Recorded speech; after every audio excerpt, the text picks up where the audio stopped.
Let's work now on problem 28, page 92 in Siegel's biochemical calculations. And this problem asks what are the final hydrogen ion concentration and the pH of a solution obtained by mixing 100 milliliters of 0.2 molar KOH. It's a mixture here, okay? First 100 milliliters, 0.2 molar potassium hydroxide, KOH, with 150 milliliters of 0.1 molar HOAC. It's one abbreviation for acetic acid. Also, sometimes we use HAC. And it gives the pKa of acetic acid as 4.77. So the way that we approach this kind of problem is by a dilution. First, we look at the effect of dilution by putting the solution together, and then we find out who is in excess. So let's look at the dilution with regard to potassium hydroxide first. And dilution goes by a simple form as M1V1 equals M2V2.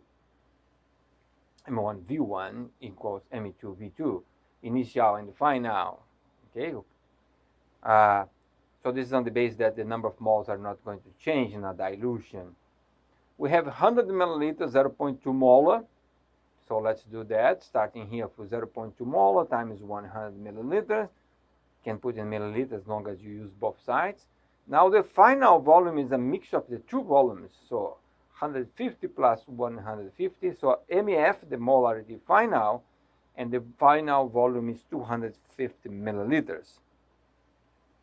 So then we calculate MEF here, 0.2 times 100 divided by 250.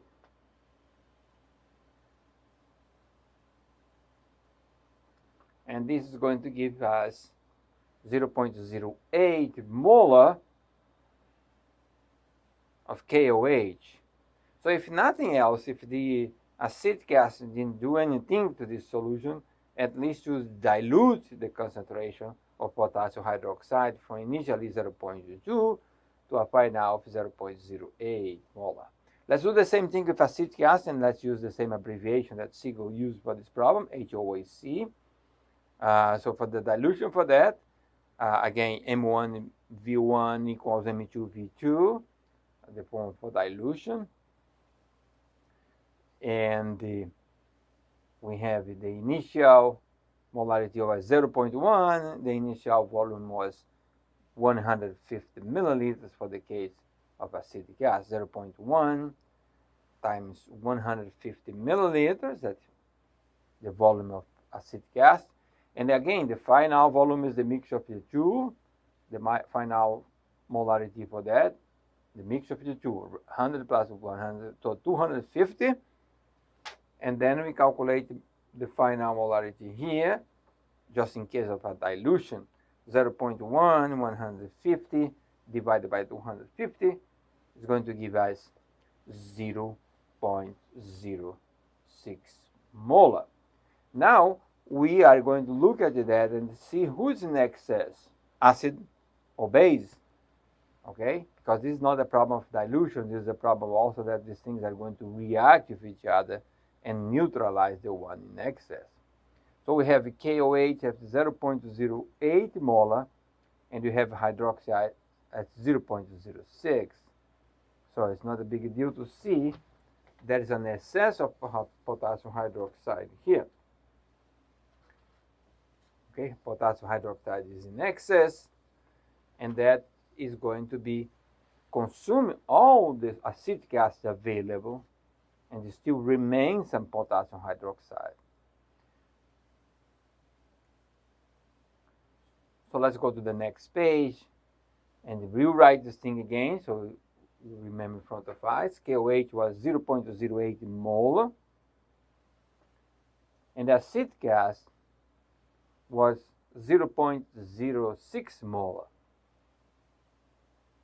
So obviously KOH is in excess in here, and the leftover of KOH, because they react 1 to 1, the leftover is going to be 0.08 minus 0.06 that's going to be used to neutralize acetic acid. So they have a final leftover of 0.02 molar. Okay, so the final concentration of hydroxide in this mixture is 0.02 molar. From there, we can calculate the pOH and we calculate the concentration of hydrogen ion and so on and so forth. Okay, so let's do that. We know that the concentration of H plus times the concentration of OH equals 10 to minus 14, right, kW. Now we can go ahead and calculate the concentration of H plus times concentration of hydroxide is 0.02, and this gives 10 negative 14. Clean up this thing a little bit in here. Becomes much easier to see that in the video. All right. Now we calculated the H plus. Can plug in these numbers in the calculator and get the H plus is going to be 10 to the power of 14 divided by 0.02,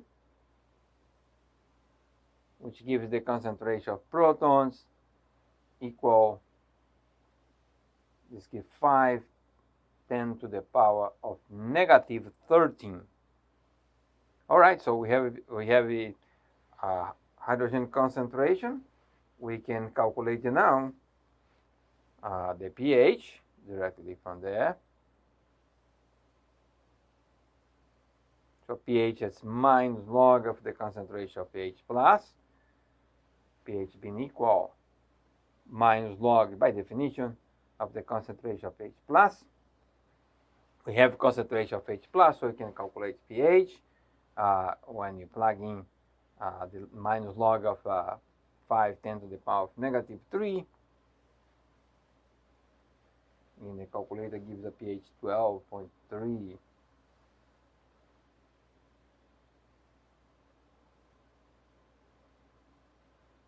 Double check that. Looks reasonable.